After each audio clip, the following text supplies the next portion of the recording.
Hello friends. आज का हमारा टॉपिक ऑफ डिस्कशन है कि क्या सिर्फ इस बेसिस पे कि हमारा जीएसटीआर 3B में जो हमने क्रेडिट क्लेम किया है वो, और जो जीएसटीआर 2A में जो क्रेडिट दिख रहा है वो, अगर दोनों में डिफरेंस है, सिर्फ और सिर्फ इसी ग्राउंड पे क्या क्रेडिट डिनाई किया जा सकता है? इसको अगर हम कंक्लूड करें तो आंसर इज नो। बट ये आंसर नो क्यों है, इसको हम डिटेल्ड में डिस्कस करेंगे इस शॉर्ट वीडियो के अंदर। सो आपने देखा होगा कि आजकल I think this last from 1 साल से ASMT 10 के अंदर टैक्स पेयर्स को नोटिस आ रहे हैं कि आपने 2A में, आपका 2A में क्रेडिट इतना आ रहा है और आपका 3B में इतना क्लेम क्रेडिट किया है, तो उसके बीच के डिफरेंस का एक्सप्लेनेशन दो। तो क्वेश्चन आता है कि क्या अगर डिफरेंस है तो डिपार्टमेंट हमें क्रेडिट डिनाई कर देगा? तो सबसे पहले अगर हम देखें तो जब जीएसटी आया था तो सेक्शन 42 और उसके साथ अगर उसका रूल 69 पढ़े तो उसके अंदर एक मैचिंग मैकेनिज्म था कि आप सप्लायर डिटेल भरेगा, फिर रेसिपिएंट के 2 में आएगा, फिर रेसिपिएंट 2A भरेगा, सप्लायर 1A से एक्सेप्ट करेगा, और ये सब कुछ प्रोसीजर आया बट वो कभी इफेक्ट में नहीं आया। उसके बाद हम देखें तो गवर्नमेंट ने 2018 के अंदर सेक्शन 43A इंट्रोड्यूस किया। सेक्शन 43A में लिखा था कि गवर्नमेंट, फर्स्ट ऑफ ऑल अगर आप देखें तो सेक्शन 43 ने एम्पावर किया प्रोसीजर देने का, और गवर्नमेंट ने जो बोला कि 43A में कि government will in a prescribe manner will tell us कि मैचिंग कैसे होनी। उसमें भी अगेन वो मैचिंग का एक मैनर दे सकती है, बट 43A में कहीं पर भी ये नहीं बोला कि क्रेडिट की रिस्ट्रिक्शन कैसे हो, क्रेडिट रिस्ट्रिक्ट किया जा सकता है कि नहीं किया जा सकता। अभी अगर हम यही तक रिस्ट्रिक्ट रहे, इवन आफ्टर 43A गवर्नमेंट ने कोई भी रूल डिफाइन नहीं किया था prior to 9 October 2019।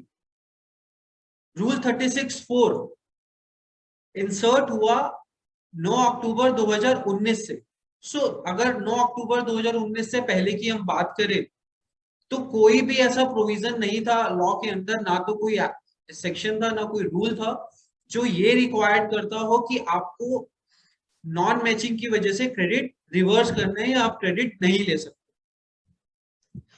Even press release आई थी सीबीआईसी की 18 अक्टूबर 2018 में, जिसमें बोला कि जीएसटीआर 2A में क्रेडिट का आना सिर्फ एक फैसिलिटी है रेसिपिएंट के लिए, इससे क्रेडिट की अवेलमेंट पे कोई इंपैक्ट नहीं आएगा, और credit subject to other conditions can be availed.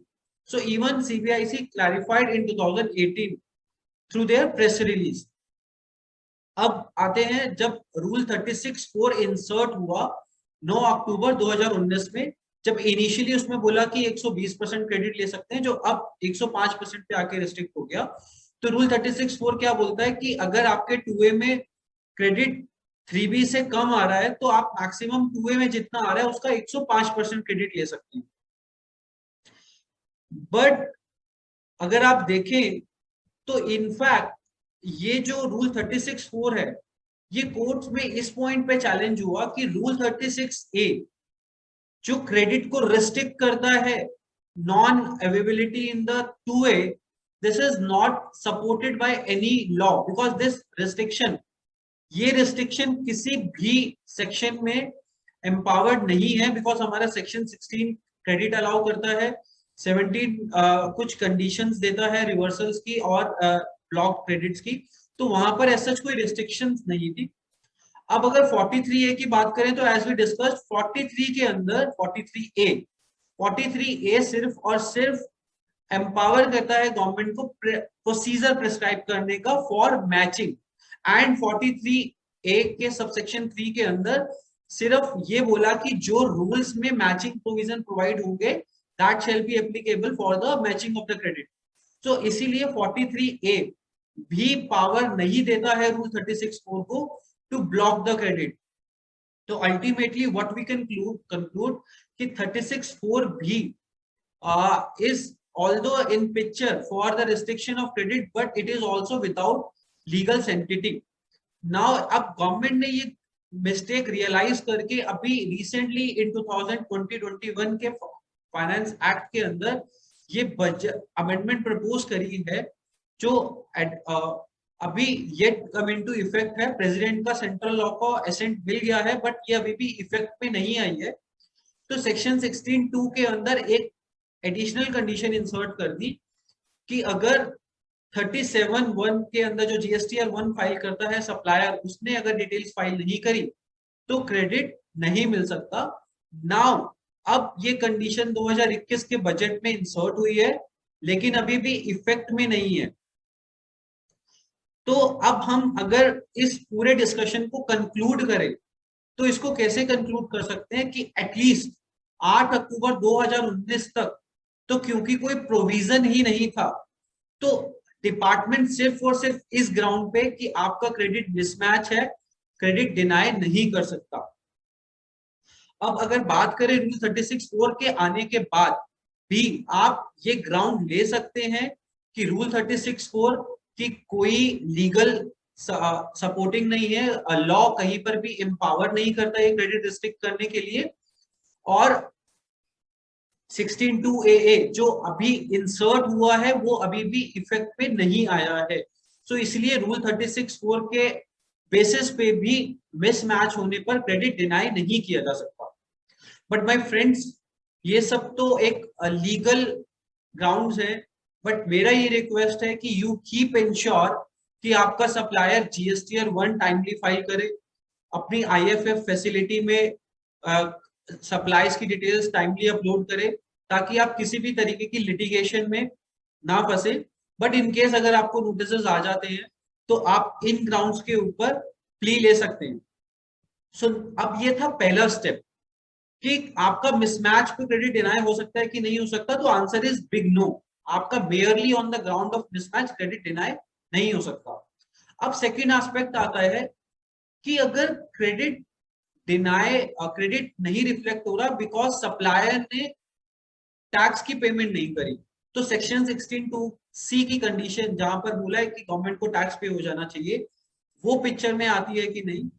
तो फ्रेंड्स, मैं ऑलरेडी इसके ऊपर एक अपनी Athena knowledge sharing first series में मैं ऑलरेडी ये इसके ऊपर मद्रास हाई कोर्ट के जजमेंट के ऊपर डिस्कशन कर चुका हूँ। आपको इस वीडियो के साथ में एक लिंक दिख रहा होगा जो इस टॉपिक के ऊपर मैंने डिस्कशन किया था अपनी लास्ट वीडियो के अंदर। तो आप उस डिस्कशन को मेरे इस दिए हुए लिंक पे देख सकते हैं। और आपको अगर इस रिस्पेक्ट में कोई फर्दर क्वेरी है तो आप मेरी कॉन्टैक्ट डिटेल्स में मुझे ईमेल्स भेज सकते हैं। और friends, this is my last point कि अगर आपको ये जो हमारा एफर्ट्स है नॉलेज शेयरिंग का, अगर आपको अच्छा लगा हो और ये वीडियोस के थ्रू नॉलेज शेयरिंग का कॉन्सेप्ट अच्छा लगा हो, तो प्लीज अपने फीडबैक इस लिंक पर दे दीजिए। और ये लिंक मैं अपने चैट बॉक्स में भी डाल रहा हूं ताकि आप इसके अंदर अपना फीडबैक दे सके और फ्यूचर के लिए हम अलग अलग टॉपिक्स और इम्प्रूवमेंट्स कर सकें। और अगर आप ये एथेना नॉलेज शेयरिंग अपनी ईमेल्स में रिसीव करना चाहते हैं तो भी आप ये फॉर्म का लिंक भर सकते हैं। सो हम उस ईमेल आईडी पे आपको ये एथेना नॉलेज शेयरिंग